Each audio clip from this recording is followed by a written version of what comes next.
प्रणाम आप सभी को और स्वागत है आप सभी का मेरे इस चैनल पे ब्लॉगर प्रिया पे। और आज है मकर संक्रांति। पहले था कि 14 जनवरी को हर साल आती थी, बट इस साल थोड़ा डायरेक्शन कुछ तो भी चेंज के चक्कर में 14 की रात से और आज 15 की सुबह शाम तक है। तो आप सभी को ढेरों सारी शुभकामनाएं मकर संक्रांति की। और इसके पीछे भी बहुत मान्यताएं हैं, तो वो भी मैं आप लोगों के साथ ज़रूर शेयर करूंगी कि मकर संक्रांति हम क्यों मनाते हैं और इसका क्या महत्व है हम लोगों की लाइफ में, एंड इससे क्या क्या कहानियाँ क्या क्या मान्यताएं जुड़ी हैं वो भी मैं आप लोगों के साथ शेयर करूंगी। तो चैनल के वीडियो एंड तक ज़रूर देखिएगा। और आज हमारे घर पे क्या क्या प्रिपरेशंस हो रही है मकर संक्रांति के लिए, क्योंकि संक्रांति जो होती है हमारी पहाड़ियों में तो बहुत शुभ मानी जाती है। आज ही से जैसे मोस्टली काम शुरू हो जाते हैं, पिछले कुछ दिनों से काम अटके हुए रहते हैं, तो संक्रांति से सारे काम शुरू हो जाते हैं। इसे एक बहुत ही शुभ दिन भी माना जाता है। तो चलिए फिर देखते हैं कि आज का क्या होने वाला है। और चैनल को इतना सारा प्यार देने के लिए बहुत बहुत तहे दिल से शुक्रिया। एंड आप लोग जो इतना सारा प्यार देते हो in the form of subscribe और in the form of comments like, उसके लिए दिल से बहुत शुक्रिया। इस साल भी बहुत कुछ अमेजिंग व्लॉग्स लाएंगे साथ में। एंड तो चलिए फिर स्टार्ट करते हैं आज का दिन, और आपका दिन भी बहुत अच्छे से जाए। एंड एक और चीज़, अकेडमिक की मैं अगर बात करूँ तो जो अकेडमिक स्टूडेंट्स हैं उनके लिए मेरे academic channel learn the best पे भी डेली अपलोड्स हो रहे हैं। तो अगर वो आपके टकराते हैं टॉपिक तो आप ज़रूर जाइए और मुझे कमेंट में बता भी सकते हैं कि आपको किस अकेडमिक लेक्चर पे बेसिकली वीडियोज़ चाहिए अकॉर्डिंग टू योर इंटरेस्ट। तो मैं ट्राई करूँगी कि मैं वो आप लोग को प्रोवाइड कर सकूँ। तो फिर चलिए आज का दिन शुरुआत करते हैं। और चलो फिर, आई एम सो एक्साइटेड। तो चलिए फिर दिन स्टार्ट करते हैं एंड आपको लेके चलते हैं कि आज क्या क्या होने वाला है। हाँ तो दीदी आज मकर संक्रांति है, कुछ कहना चाहोगे? आज भूरा पकौड़े बन रहे, खीर बन रहे। आज मंदिर में जाएंगे लोग सब, हम भी जाएंगे। बस ठीक हो गया। तो अब हम बनाते हैं, आज की तैयारी करते हैं, फिर मिलते हैं आपसे थोड़ी देर में। तो हमारे वहाँ सबसे पहले संक्रांति पे या कोई भी विशेष पूजा या कुछ भी होता है तो सबसे पहले यहाँ पे खान में चढ़ाया जाता है, यानी कि जो हमारा चूल्हा होता है, सबसे पहला जो चूल्हा अगर एक तरीके से बोले वहाँ पे चढ़ाया जाता है। तो चढ़ चुका है। और ये हैं पकौड़े, मुझे मीठे पकौड़े बहुत ज़्यादा पसंद हैं। तो चलिए फटाफट से मैं पहले इन्हें खा लेती हूँ। तो ये रही प्लेट, ये आपको दिख रही होगी यहाँ पे। ये है मीठे पकौड़े जो गुड़ और चीनी के घोल से बनते हैं। ये मिक्स पकौड़े हैं, ये तैड़ हुए हमारे खेत का है। ये हो गई चाय अदरक वाली चटनी, और ये है मस्ती खीर जिसमें घी डला हुआ है। और इसमें ना खीर में एक चीज़ और मैं बताऊँ, आप इलायची डालिए, बहुत अच्छा इससे टेस्ट इन्हांस होता है, बढ़ता है। मैंने आपको दिखा दिया था क्या बना है, और आप बारी इसके टेस्ट लेंगे। तो चलिए से फटाफट से खा भी लेते हैं।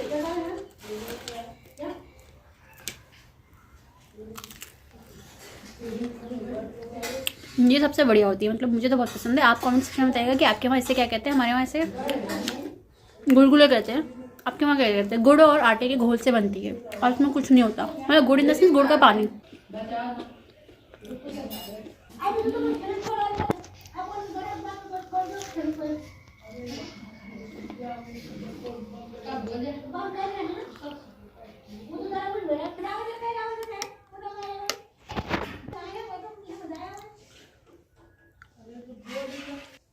तो पेट पूजा पूरी हो चुकी है और आप सभी को संक्रांति की फिर से ढेरों शुभकामनाएं। संक्रांति क्यों मनाते हैं उसके पीछे बहुत सारी मान्यता है, जैसे कि मैंने आपको शुरुआत में भी कहा था। तो चलिए अब उन मान्यताओं के बारे में मैं आपको बताती हूँ। हिंदू धर्म में सूर्य देवता से जुड़ी कई प्रमुख त्योहार मनाने की परंपरा है। उन्हीं में से एक है मकर संक्रांति। आज पूरे भारत में मकर संक्रांति का त्यौहार मनाया जा रहा है। शीत ऋतु के पौष मास में जब भगवान भास्कर उत्तरायण होकर मकर राशि में प्रवेश करते हैं तो सूर्य के इस संक्रांति को मकर संक्रांति के रूप में देश भर में मनाया जाता है।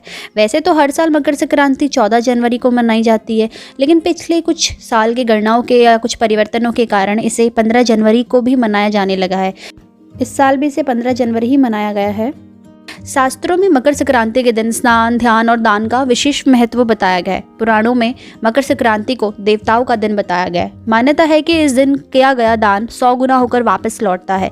अब कुछ इसे अलग अलग जो मान्यता है, तथ्य है, उन पे भी हम चलते हैं। तो सबसे पहले हम बात करते हैं भीष्म पितामह से, क्योंकि आज ही के दिन उन्होंने अपने देह त्याग का दिन चुना था। तो उससे पहले जानते हैं कि उनकी मृत्यु किस तरीके से हुई थी। भीष्म पितामह की मृत्यु की कथा। महाभारत युद्ध का 10वां दिन। एक ओर महायोद्धा भीष्म और दूसरी ओर धनुर्धर राजकुमार अर्जुन। यह वह दिन था जब पांडुपुत्रों ने भीष्म पितामह का अंत करने का फैसला किया था। लेकिन कैसे? क्योंकि इस महायोद्धा को इच्छा मृत्यु का वरदान मिला था। अर्जुन ने कहा, हे कृष्ण, कृपया कोई उपाय बताएं। कृष्ण ने जवाब दिया, शिखंडी को बुलाया जाए। महाबली भीष्म ने प्रतिज्ञा की थी कि वे कभी किसी स्त्री पर शस्त्र नहीं उठाएंगे। पूर्व जन्म की अम्बा जो इस जन्म में शिखंडी बनकर पैदा हुई ताकि वो भीष्म की मृत्यु का कारण बने, और हुआ भी वही। शिखंडी को देखते ही भीष्म ने अपने शस्त्र त्याग दिए, जिसका लाभ अर्जुन को मिला। घायल होकर भीष्म बाणों की सया पर गिर गए और उनके गिरते ही युद्ध रुक गया।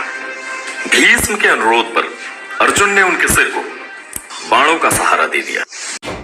श्रीमद् भगवत एवं देवी पुराण के मुताबिक शनि महाराज का अपने पिता से वैर भाव था, क्योंकि सूर्य देव ने उनकी माता छाया को अपनी दूसरी पत्नी संज्ञा के पुत्र यमराज से भेदभाव करते देख लिया था। इस बात से नाराज होकर सूर्य देव ने संज्ञा और उसके पुत्र शनि को अपने से अलग कर दिया था। इससे शनि और छाया ने सूर्य देव को कुष्ठ रोग का शाप दे दिया था। पिता सूर्य देव को कुष्ठ रोग से पीड़ित देखकर यमराज काफी दुखी हुए। यमराज ने सूर्य देव को कुष्ठ रोग से मुक्त करवाने के लिए तपस्या की, लेकिन सूर्य ने क्रोधित होकर शनि महाराज के घर कुंभ, जिसे शनि की राशि कहा जाता है, उसे जला दिया। इससे शनि और उनकी माता छाया को कष्ट भोगना पड़ रहा था। यमराज ने अपनी सौतेली माता और भाई शनि को कष्ट में देखकर उनके कल्याण के लिए पिता सूर्य को काफी समझाया। तब जाकर सूर्यदेव शनि के घर कुंभ में पहुंचे। कुंभ राशि में सब कुछ जला हुआ। उस समय शनिदेव के पास तिल के अलावा कुछ भी नहीं था, इसलिए उन्होंने काले तिल से सूर्यदेव की पूजा की। शनि की पूजा से प्रसन्न होकर सूर्यदेव ने शनि को आशीर्वाद दिया कि शनि का दूसरा घर मकर राशि मेरे आने पर धन धान्य से भर जाएगा। तिल के कारण ही शनि को उनका वैभव फिर से प्राप्त हुआ था, इसलिए शनिदेव को तिल प्रिय है। इसी समय से मकर संक्रांति पर तिल से सूर्य व शनि की पूजा का नियम शुरू हुआ। उत्तराखंड में हर तीज त्योहार का अपना अलग ही उल्लास है। यहाँ शायद ही ऐसा कोई पर्व होगा जो जीवन से अपनापन ना जोड़ता हो। ये पर्व त्योहार उत्तराखंड संस्कृति के प्रतिनिधि भी हैं और संस्कारों के प्रतिबिंब भी। उत्तराखंड में मकर संक्रांति को मकरैण, खिचड़ी संक्रांत या मकर संक्रांति के ही नाम से अलग अलग जाना जाता है। गढ़वाल, कुमाऊं, जौनसार में इसको मनाने का अलग अलग ही अंदाज है। उत्तराखंडी पर्व त्योहारों की विशिष्टता यह है कि यह सीधे सीधे ऋतु परिवर्तन से जुड़े हैं। मकर संक्रांति भी इन्हीं में से एक है। इस दिन सूर्य मकर राशि में प्रवेश करता है और इसी तिथि से दिन बड़े व रातें छोटी होने लग जाती है। सबसे अहम जो बात है मकर संक्रांति से जीवन के लोक पक्ष का जुड़ा होना। यही वजह है कि कोई इसे उत्तरायणी, कोई मकरैण, कोई खिचड़ी संक्रांत, तो कोई गिंदी कौतिक के नाम से भी जाना जाता है, जबकि इसे कुमाऊं में घुघुतिया और जौनसार में मकरैण के नाम से भी इसे मनाया जाता है। उत्तरायण में हिंदू परंपरा अपने मांगलिक कार्यों का शुभारंभ कर देती है, जो दक्षिणायन के कारण रुके रहते हैं। रत्नमाला में कहा गया है कि व्रत बंध, यज्ञोपवीत, गृह प्रवेश, दैव प्रतिष्ठा, विवाह, चौल मुंडन आदि शुभ कार्य उत्तरायणी में करें। ऋतु परिवर्तन के प्रतीक इस पर्व पर किए जाने वाले स्नान आदि के कारण व्यक्ति में जो उत्साह पैदा होता है उसका महत्व ही अलग होता है। वास्तविकता तो यह है कि पर्व और त्यौहार हमारे जीवन की निष्क्रियता और उदासीनता को दूर कर हमें जीवन के सभी क्षेत्रों में सक्रिय होने की प्रेरणा देते हैं और व्यक्ति एवं समाज की जीवन धारा को निरंतर गतिमान बनाए रखने में महत्वपूर्ण भूमिका अदा करते हैं। कुमाऊं में मकरैण को घुघुतिया त्यौहार के रूप में मनाया जाता है। इस दिन गुड़ व चीनी को मिलाकर आटे को गूंदा जाता है, फिर घुघते बना उसे तेल या घी में तल कर उसकी माला बनाते हैं। बच्चे इन मालाओं को गले में पहन कौवों व अन्य पक्षियों को कुछ इस तरीके से भी आमंत्रित करते हैं, काले कौवा काले, घुघती मावा खा ले। उत्तरायणी के दिन सरयू व गोमती के तट पर बागेश्वर में लगने वाले मेले का भी अतीत में धार्मिक एवं सांस्कृतिक के साथ ही व्यापारिक एवं ऐतिहासिक महत्व रहा है।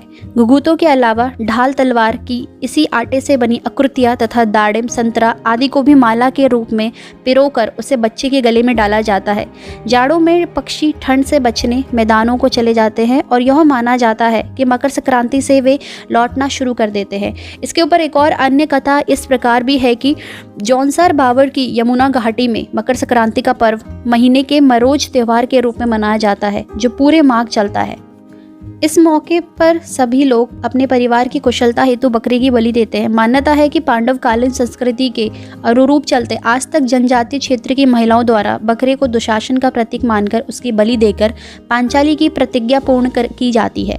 अब जानते हैं कि इसका खिचड़ी संक्रांत क्यों पड़ा इसका नाम। आपने देखा होगा कि आज के दिन लोग खिचड़ी वगैरह भी बहुत जगह बांटते हैं, मंदिरों में या फिर अपनी तरफ से भी। तो जैसा आप लोगों को पता है कि ज्योतिष शास्त्र के अनुसार राशियों की संख्या 12 है। प्रत्येक राशि में सूर्य लगभग 1 महीने तक रहता है। एक राशि से दूसरी राशि में सूर्य के संक्रमण को संक्रांति कहते हैं।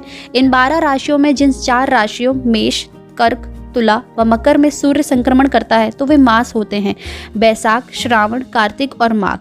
मकर राशि का स्वामी शनि है, इसलिए इस पर्व पर तिल, गुड़, जौ, चावल आदि का दान देकर स्वयं खिचड़ी खाने का विधान है। यही वजह है कि इस पर्व का नाम ही खिचड़ी संक्रांत पड़ गया। तो ये तो था मान्यता के बारे में, यानी कि आज के दिन को संक्रांति मतलब मकर संक्रांति क्यों मनाई जाती है। अब एक और दिन जो आज बहुत ही महत्वपूर्ण है वो है भारतीय सेना दिवस, इंडियन आर्मी डे है आज 15 जनवरी में। और ये क्यों मनाया जाता है, इसके पीछे की क्या स्टोरी है, वो डिस्क्रिप्शन पे मेरे दूसरे चैनल पे एक लिंक दिया गया है, आप उसे ज़रूर देखिएगा और बताइएगा कि वो वीडियो आपके लिए हेल्पफुल था या नहीं था। तो चलिए, अब अपना हमारा दिन शुरुआत हो चुका है। अभी बहुत सारे काम निपटाने हैं, शायद मार्केट भी जाना पड़े कुछ काम की वजह से। तो फिर मिलती हूँ आपसे थोड़ी ही देर में। तो फिर अभी हम जा रहे हैं मार्केट, क्योंकि कुछ काम आ गया था तो उसके लिए हमें मार्केट जाना पड़ रहा है और तकरीबन 2-3 शॉप पे ही जाना है। तो ऐसे शायद मैं मार्केट का व्लॉग नहीं कर पाऊँ, बट आप मुझे बताइएगा नेक्स्ट टाइम मैं कि रामनगर का व्लॉग आप लोग के लिए लेके आऊँ, कमेंट सेक्शन में बताइएगा। तो फिर चलते हैं मार्केट और मिलती हूँ आपसे थोड़ी देर में। और ठंड मतलब आज वैसे भी बताई थी कि 15 जनवरी को यानी कि मकर संक्रांति के दिन ठंड पड़ने वाली है। तो फिर चलो चलते हैं। और मेरे पार्सल भी आ चुके हैं, इनका रिव्यू जल्दी शेयर करूंगी। तो ये था आज के व्लॉग में। कंटेंट पसंद आए तो लाइक, कमेंट, शेयर। चैनल पर नए हैं तो सब्सक्राइब करना ना भूलें। मिलती हूँ आपसे अगले व्लॉग में, तब तक के लिए बाय, टेक केयर।